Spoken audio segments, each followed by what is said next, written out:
Hallelujah, hallelujah.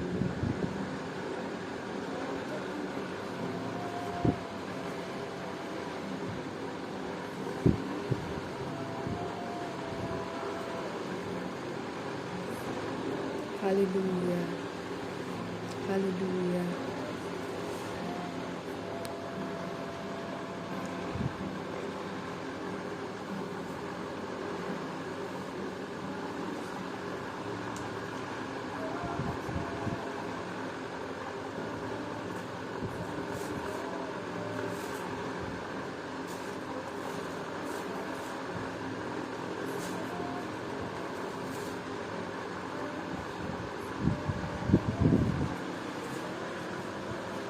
मेरे दोस्तों, अपने हाथों को अपनी ही छाती पे रखो और अपने जीवन को पूर्ण रूप से समर्पित कर दो। अगर तुम्हें किसी प्रकार का निराश है, किसी प्रकार का दर्द है, किसी प्रकार की चिंता है, तो अभी वो समर्पित करो। क्या तुम अपनी गाड़ी के बारे में चिंतित हो, अपने पति के बारे में चिंतित हो, अपने कार्यस्थल के बारे में चिंतित हो? जो भी तुम्हारे पास चिंता है, आज उसको समर्पित करो। अगर तुम्हें किसी प्रकार की चिंता है तो तुम उसी चिंता में घुल जाओगे, उसी चिंता के अंदर तुम पूर्ण रूप से चले जाओगे। आज यीशु को बोलो कि हे मेरे यीशु, मेरे जीवन में जो भी चिंताएं हैं, आज आप उसमें आ जाइए और मुझे पूर्ण रूप से स्वतंत्र कर दीजिए।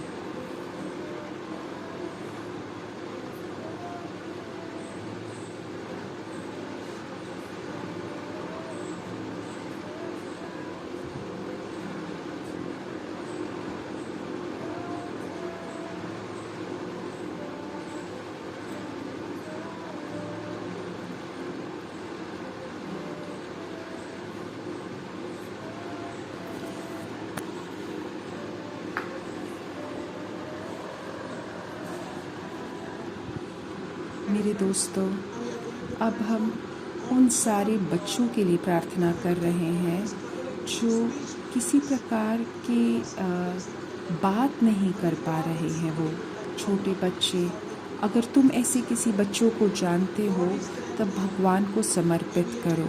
भगवान तुम्हारी मदद करने के लिए तैयार है। शायद छोटे हैं या फिर बड़े हो गए, शायद वो हकलाते हैं या किसी प्रकार की बात करने में दिक्कत है। भगवान अभी तुम्हें मुक्ति दिलाएंगे, तुम्हें चंगाई देंगे। हे मेरे यीशु, अपने लोगों को मुक्ति प्रदान कीजिए। हम विशेष रूप से बच्चों की प्रार्थना कर रहे हैं। अभी आप उन्हें चंगाई प्रदान कीजिए, उनको अपनी सुरक्षा प्रदान कीजिए, उनको चंगाई प्रदान कीजिए, उनको मुक्ति प्रदान कीजिए इस चिंता से, इसे कारण से जो भी उनको दर्द हो रहा है, उससे उनको मुक्ति प्रदान कीजिए।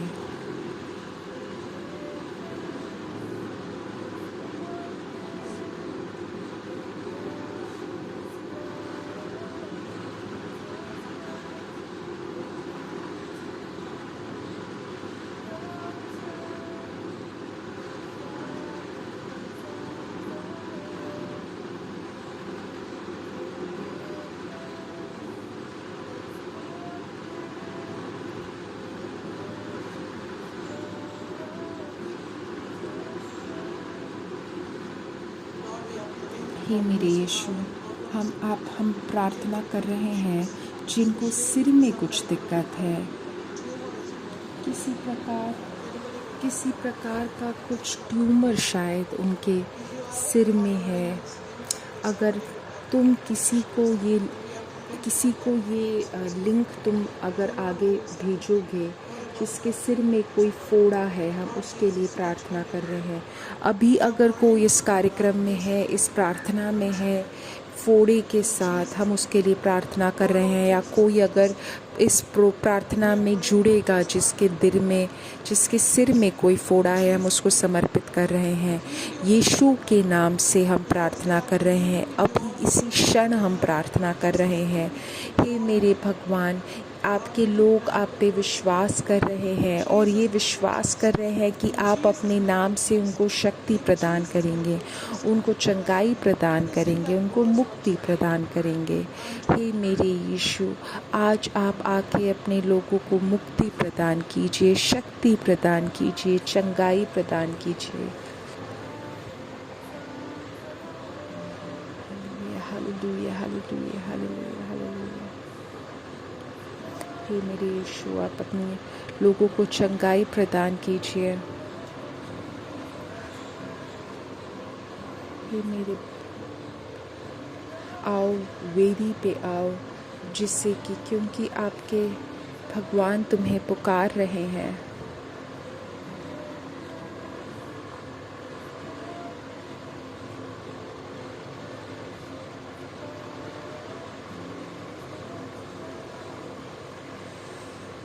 हे मेरे यीशु, हम अभी प्रार्थना कर रहे हैं, जिसको चिंता है उनके घर के बारे में, कहाँ पे वो रहेंगे, या उनको ज़मीन के वजह से कोई दिक्कतें हैं, मैं उनके लिए प्रार्थना कर रहा हूँ। कोई जिसके पास घर नहीं है, उसके लिए, जो घर के लिए प्रार्थना कर रहा है, मैं भी उसके लिए प्रार्थना कर रहा हूँ। यीशु के नाम के शक्ति से मैं प्रार्थना कर रहा हूँ। यीशु के नाम पे हम विश्वास करते हैं। यीशु के नाम के शक्ति पर हमें भरोसा है। हे मेरे भगवान, आप मुक्ति प्रदान कीजिए। हे मेरे भगवान, आप अपनी सुरक्षा प्रदान कीजिए।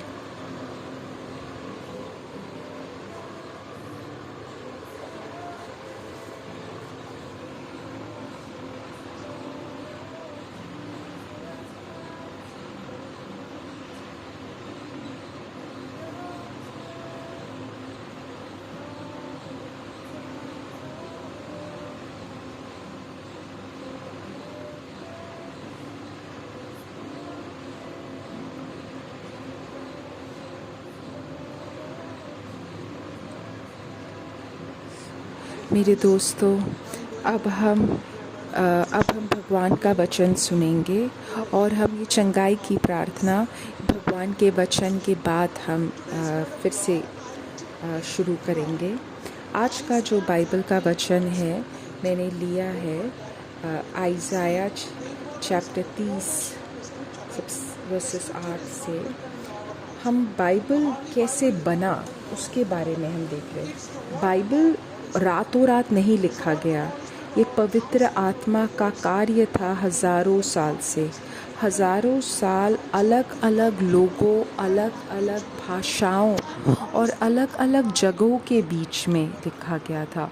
और पवित्र आत्मा ये सारे अलग अलग ग्रंथों को एक साथ लेके आके बाइबल में रूप दिया। आइज़ाया 30:8 में लिखा है कि अब इसे एक चिन्ह पर लिख दो ताकि सब लोग इसे देख सकें। इससे एक पुस्तक में लिख दो, इन्हें अंतिम दिनों के लिए लिख दो। ये बातें सुदूर भविष्य के साक्षी होंगी। तो मेरे दोस्तों, शायद एक पुस्तक में लिखा होगा, शायद किसी वर्ण पट्टियों पर साफ लिखा होगा, लेकिन ये सारे जो लेख हैं, इसको लिखा पवित्र आत्मा ने।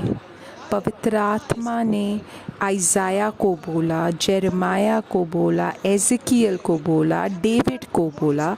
अलग अलग लोगों को पवित्र आत्मा ने प्रेरित किया कि वो भगवान का वचन बोल सके और वो लिख सके।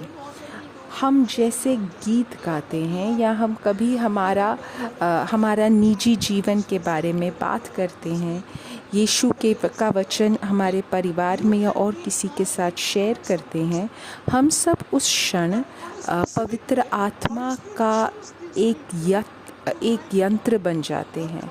पवित्र आत्मा ने वैसे ही इन सारे लोगों को प्रेरित किया और उन्हें लिखा।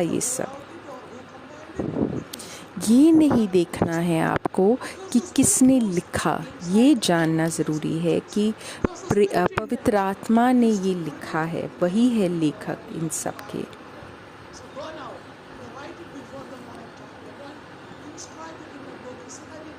तो जो तुम्हारे पास जो आ रहा है पवित्र आत्मा की प्रेरणाएं, उसको लिखो तुम।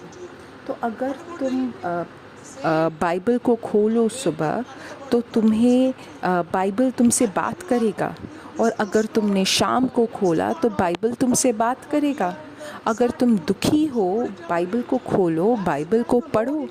उस क्षण भगवान तुम्हें निजी रूप से तुमसे बात करेगा।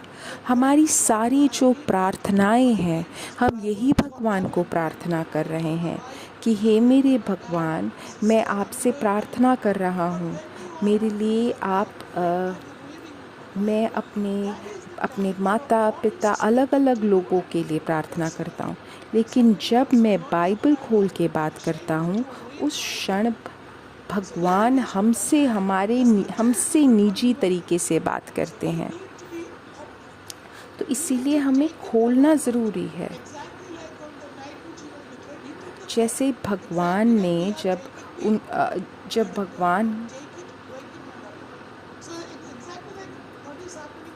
भगवान जब यीशु को धोखा दिया था, उनने खोला, पढ़ा।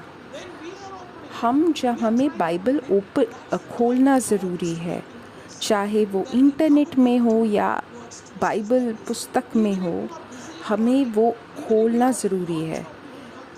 हबक्कुक में लिखा है कि अगर कोई दौड़ते हुआ बंदा भी सहज से पड़ जाए, अगर तुम्हारे पास कॉफ़ी पीने का समय नहीं है, तुम अपने ही किसी कार्यस्थल में बहुत ही ज़्यादा बिज़ी हो, फिर भी तुम उससे पढ़ो।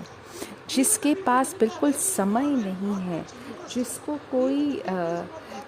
कोई ज़्यादा शायद इंटरेस्ट भी ना हो, वो शायद सिर्फ ऐसे ही फेसबुक देख रहा हो, ऐसे ही इंस्टा देख रहा हो, फिर भी वो बाइबल का वचन देखे, उन लोगों के लिए भी स्पष्ट हो जाए वैसा तुम लिखो, ऐसे पवित्र आत्मा बोलते हैं। तो हम दोनों को हबक्कुक जैसा होना चाहिए, जिससे कि हम बाइबल को सोशल मीडिया में पोस्ट करें, फेसबुक पे पोस्ट करें, इंस्टाग्राम में पोस्ट करें। मेरे दोस्तों, हम ही है हबक्कुक, हम ही है आइज़ाया, हम ही है मरकुस, हम ही है मती।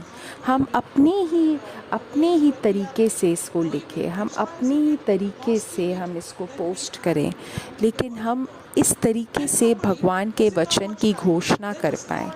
शायद कुछ लोगों के पास समय ना हो, वो दौड़ने वाले इंसान जैसा हो, जैसे हबक्कुक में लिखा है, वैसे लोग भी भगवान के वचन से शायद छू ले जाएंगे।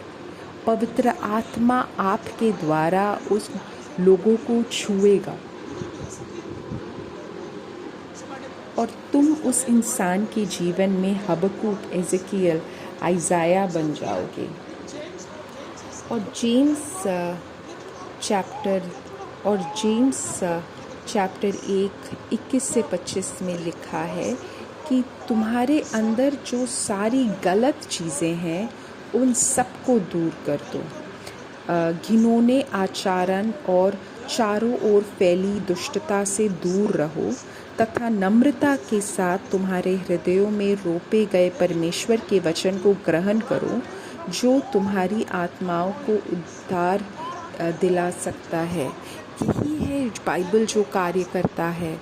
उससे हमारे जीवन में जो भी गलत चीज़ें हैं, जो भी दुष्ट चीज़ें हैं, जो भी नेगेटिव चीज़ें हैं, उन सब से भगवान तुम्हें दूर कर देगा। शायद कोई ऐसा है जो बहुत ही ज़्यादा दुखी है, बहुत ही ज़्यादा कठिनाइयों के बीच में है, वो बाइबल का वचन उससे बात करेगा। शायद कोई खुदकुशी करना चाहता है या बहुत सारी नकारात्मकता है जीवन में, उस क्षण में भगवान का जो वचन है मदद कर सकता है। शायद हमें नहीं पता उनके जीवन में किस क्षण में भगवान का वचन काम कर जाए। इसीलिए हमारा सिर्फ एक ही कार्य है कि हम भगवान के वचन को घोषित करें और हम सबके साथ काम करें। अच्छा, ये तो एक बात हुई, लेकिन जो भगवान का वचन हम अपने आप के लिए स्वीकार करते हैं उसका हमें क्या करना चाहिए? हमें उसके साथ कार्य करना चाहिए। मेरे दोस्तों, हम ही हैं जो स्वीकार कर रहे हैं और जो भी भगवान का वचन सुन रहे हैं और लेकिन उसके हिसाब से काम नहीं कर रहे हैं, वो गलत है। अगर हम ऐसे सोचें कि अगर हमने बाइबल का वचन सुना और हमें लगा कि हमें कुछ एक चीज़ बदलनी चाहिए, तो हमें वो बदलना चाहिए। जैसे तुम अगर सुबह शीशा देखो और शीशा देख के तुम्हें लगे कि तुम्हारे बाल अलग रहे हैं या तुम मेकअप लगा रहे हो, तुम जो शीशे में देख रहे हो उसके अनुसार तुम अपने फेस में, अपने मुख में परिवर्तन ला रहे हो। वैसे ही है बाइबल का वचन। बाइबल का वचन तुमसे बोल रहा है कि तुम्हें तुम्हारे जीवन में क्या बदलना चाहिए, तुम्हारी क्या आदतें तुम्हें छोड़नी चाहिए, क्या नई आदतें डालनी चाहिए। पवित्र आत्मा तुम्हें ऐसे प्रेरित करेगा। सारी चीज़ें तुम मेरे से या और किसी बाइबल के प्रचार करने वाले से नहीं सुनोगे, तुम पवित्र आत्मा के द्वारा सीधे ही सुनोगे काफ़ी चीज़ें।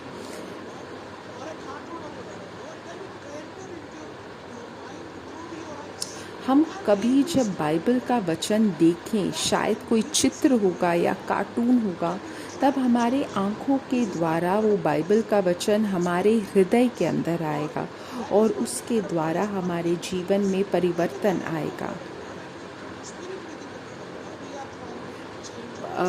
भगवान के वचन के द्वारा और उस वचन के भीतर जो पवित्र आत्मा है उसके द्वारा हम हमारे जीवन को बदल सकते हैं। ऐसे लोग जो काफ़ी सारे लोग हैं जो शीशा देख रहे हैं और फिर भूल रहे हैं कि शीशे पे मैंने क्या किया है, क्या देखा है। वैसे ही हैं वह लोग जो भगवान का वचन सुन रहे हैं और उसके बाद भूल जाते हैं। ये सिर्फ इसी कारण होता है जब हम तैयार नहीं होते भगवान के अनुसार अपने जीवन को परिवर्तित करने के लिए। भगवान हमेशा हमारे साथ है, पवित्र आत्मा हमेशा हमारे साथ हैं, हमें परिवर्तित करने के लिए, हमें ज़्यादा भगवान के पास लेके आने के लिए। लेकिन हमें उनकी बातें सुनना ज़रूरी है। मेरे दोस्तों, जो भगवान का वचन सुनते हैं और उसके द्वारा बदलते हैं, वो अच्छा कार्य कर रहे हैं। मेरे दोस्तों, यह ज़रूरी है कि हम भगवान का वचन सुन के उसके अनुसार अपने जीवन को परिवर्तित कर पाएँ। अगला जो वचन है वो है भजन संहिता 119। ये बाइबल का सबसे बड़ा वचन है। इसमें लिखा है, तेरी चैतानियाँ अनूप है, इस कारण मैं उन्हें अपने जी से लगाए हुए हूँ। हाँ, मुझे पता है मैं हमेशा आपके अनूप को, अपनी चैतानियों को नहीं सुन सकता, लेकिन मैं कोशिश कर रहा हूँ। तेरी बातों के खुलने से प्रकाश होता है। मेरे दोस्तों, ये भगवान का वचन हमारे जीवन में हर बार प्रकाश लेके आएगा, भोले लोगों को समझ प्राप्त करवाएगा। मैं मुँह खोलकर हाँफने लगा क्योंकि मैं तेरी आज्ञाओं को प्यासा हूँ। मेरे दोस्तों, जब तुम भगवान का वचन सुनोगे, वो एक आज्ञा बन जाती है तुम्हारे लिए। भगवान जो तुम्हें तुम्हारे जीवन में परिवर्तन करने के लिए आज्ञा दे रहे हैं। मेरे दोस्तों, ये आज्ञा मानना हमें ज़रूरी है, जिससे कि हमारे जीवन के अंदर प्रकाश आए और वो प्रकाश हम बाकी लोगों को भी दे पाए और उस प्रकाश से हम जीवन को सही रूप से जी पाएंगे।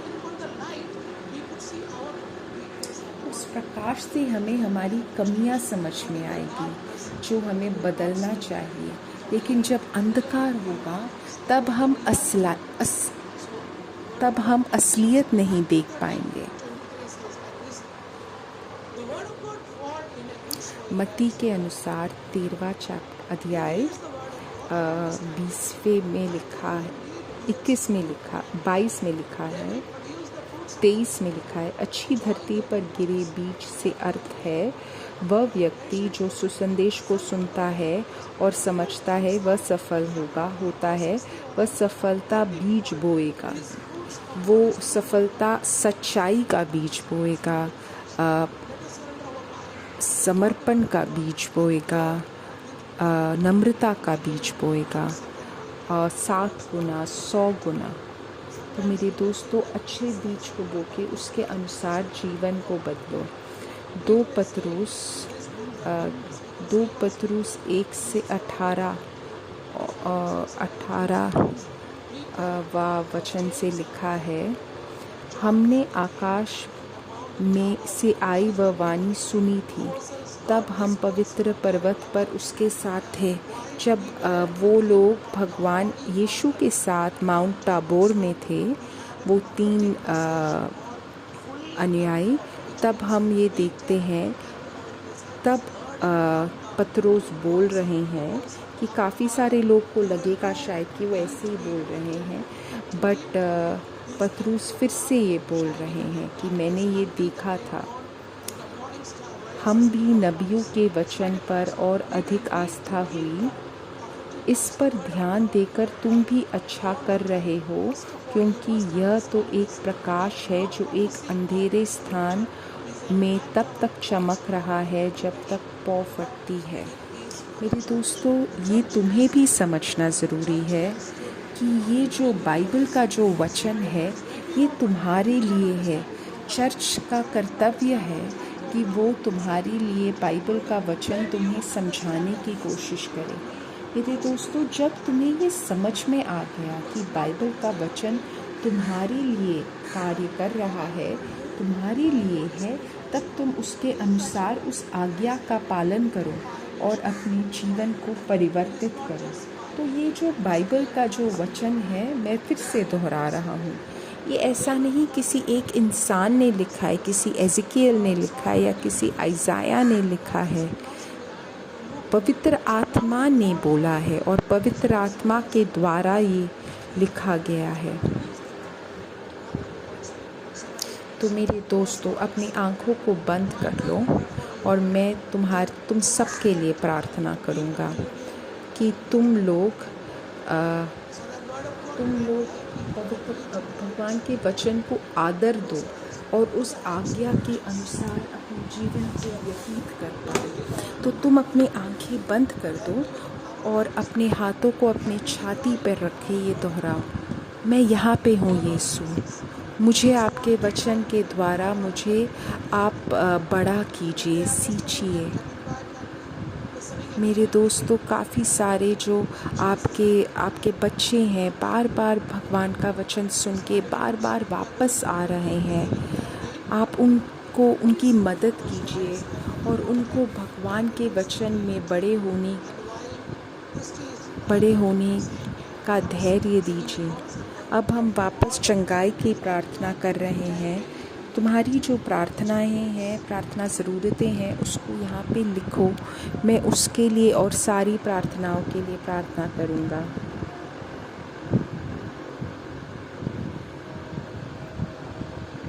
हे मेरे भगवान, तुम वही हो जो मुझे चंगाई प्रदान करते हैं।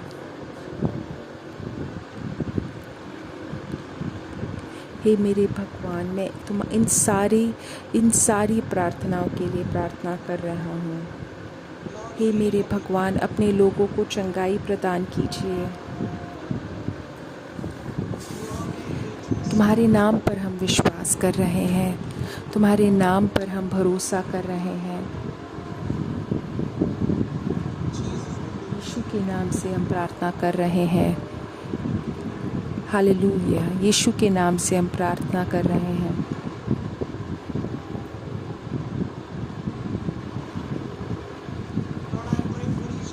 हे मेरे भगवान, ये सारी प्रार्थना ज़रूरतों के लिए मैं प्रार्थना कर रहा हूँ। आप अपने हित के अनुसार इन प्रार्थनाओं का उत्तर दीजिए। यीशु के नाम पर हम विश्वास करके प्रार्थना कर रहे हैं। हे माता मरियम, आप इन प्रार्थना ज़रूरतों के लिए प्रार्थना कीजिए।